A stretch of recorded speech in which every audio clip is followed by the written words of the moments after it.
बवाल को लेकर चश्मदीद का बयान, कहा रात 8 बजे शुरू हुआ था विवाद, लोगों ने हमारी दुकानों में तोड़फोड़ की, करोड़ों का नुकसान हुआ, सरकार से मदद की मांग। चले गए तो उसके बाद में हम लोगों को फोन आया कि आपकी दुकान को जलाने की कोशिश की जा रही है, तो हम लोग दौड़ के आए। 11 o'clock को ma'am like more than 100 peoples आए मैम। उन्होंने पूरे शटर को तोड़ा और अंदर पेट्रोल बम वगैरह डाला मैम और पूरी दुकान को तहस नहस कर दिया। मंड्या में गणेश भगवान की मूर्ति के साथ हिंदू संगठनों ने किया प्रदर्शन, तो पुलिस ने भगवाधारी एक शख्स को हिरासत में लिया। कर्नाटक के मांड्या में हिंसा की घटना पर एक्शन, इंस्पेक्टर अशोक कुमार को सस्पेंड किया गया, लापरवाही बरतने का आरोप लगा। मांड्या पथराव वाली जगह पर पहुंचे एसडी कुमार स्वामी, कहा घटना वाकई दर्दनाक, लेकिन अब स्थिति नियंत्रण में, समाज में अशांति फैलाने वालों को बर्दाश्त नहीं किया जाएगा। मांड्या में दिख रहे दंगों के निशान, कई दुकानों की हालत बदहाल, कई दुकानें जलकर हुई खाक। घटना का बेंगलुरु में विरोध, सड़कों पर उतरे लोग, तो वहीं कांग्रेस सरकार के खिलाफ प्रदर्शन। मंडी में भी अवैध मस्जिद पर बरपा हंगामा, हिंदूवादी संगठनों ने किया प्रदर्शन, जल्द कार्रवाई की मांग। बढ़ते हंगामे को देखते हुए प्रदर्शनकारियों पर किया गया वाटर कैनन का इस्तेमाल, तो वहीं इलाके में तनाव का माहौल। शिमला मस्जिद विवाद को लेकर सीएम सुक्खू ने सभी दलों के साथ की बैठक, बीजेपी के वरिष्ठ विधायक रणधीर शर्मा बैठक में मौजूद रहे। सर्वदलीय बैठक के बाद बोले सीएम सुखविंदर सिंह, कहा हालात पर सर्वदलीय बैठक हुई, हिमाचल में सभी धर्मों का सम्मान, हिमाचल की शांति हमारा लक्ष्य। हम सभी से अपील करते हैं कि प्रदेश में शांति एवं आपसी भाईचारा बनाए रखें। हम देश विदेश के सभी पर्यटकों का हिमाचल प्रदेश में स्वागत करते हैं। अवैध मस्जिद मामले पर सीएम सुक्खू का बयान, कहा कानून के दायरे में विरोध हो, अवैध निर्माण की किसी को इजाजत नहीं, अवैध निर्माण पर कानून के तहत कार्रवाई करेंगे। बैठक में सर्वसम्मति से निर्णय लिया गया कि विधानसभा के अध्यक्ष से अनुरोध किया जाए कि वे एक संयुक्त समिति का गठन करें जो पूरे प्रदेश में स्ट्रीट वेंडर्स के लिए नीति बनाने पर विचार करें। शिमला में जो एक स्थानीय विवाद चल रहा है उसका शीघ्रता से कानूनी हल किया जाए। असम में अतिक्रमण को लेकर कांग्रेस पर बरसे सीएम हिमंता, बोले घुसपैठियों के प्रति कांग्रेस जता रही है संवेदना, जमीन पर अवैध कब्जे के खिलाफ सरकार चला रही मुहिम। गाजीपुर में दो पक्षों के बीच पुरानी रंजिश के चलते मारपीट, फायरिंग से इलाके में दहशत, पुलिस ने 6 लोगों के खिलाफ केस दर्ज किया। कोलकाता में रेप मर्डर केस को लेकर जूनियर डॉक्टर्स का विरोध, तो वहीं स्वास्थ्य भवन के पास जुटे डॉक्टरों ने किया प्रदर्शन। कोलकाता रेप और हत्या मामले में आरोपी संजय का होगा नार्को टेस्ट, कोर्ट से मिली इजाजत, सीबीआई ने नार्को एनालिसिस टेस्ट कराने के लिए कोर्ट में दी थी अर्जी।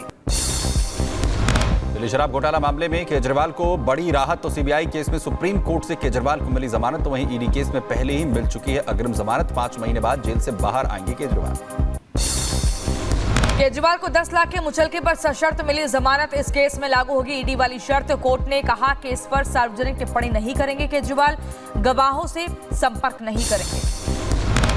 केजरीवाल की जमानत की खबर सुन आप खेमे में खुशी की लहर, आपस में गले मिले आप नेता, दफ्तर में बांटी गई मिठाइयां।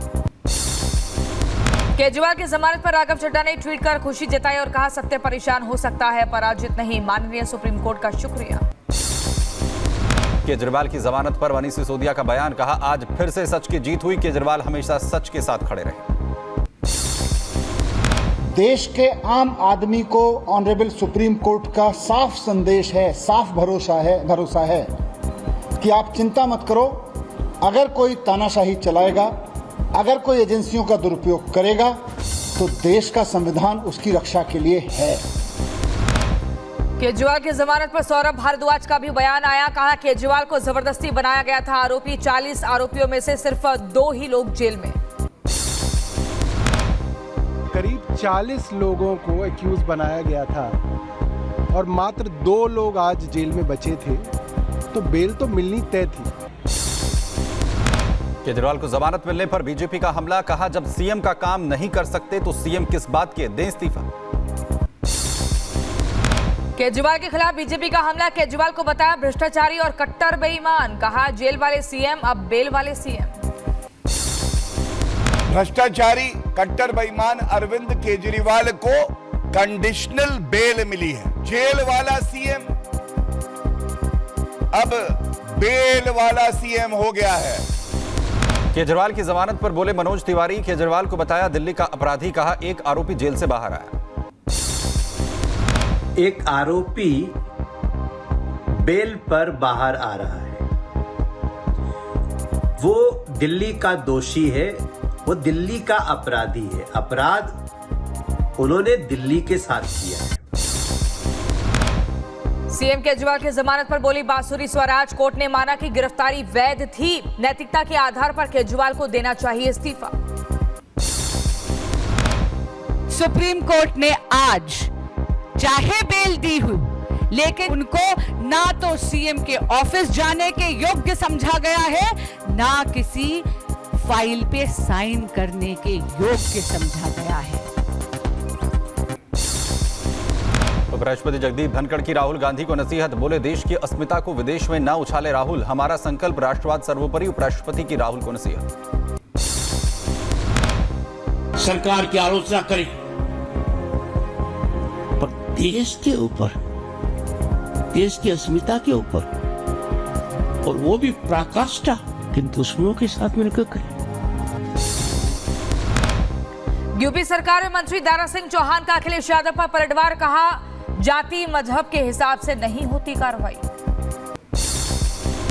बिना किसी जाति के जो भी काम हो रहा है, चाहे अपराधी हो चाहे जो भी गुनहगार है, अगर उनके साथ अगर सख्ती से पेश सरकार आती है तो उसमें किसी जाति की बू नहीं आती।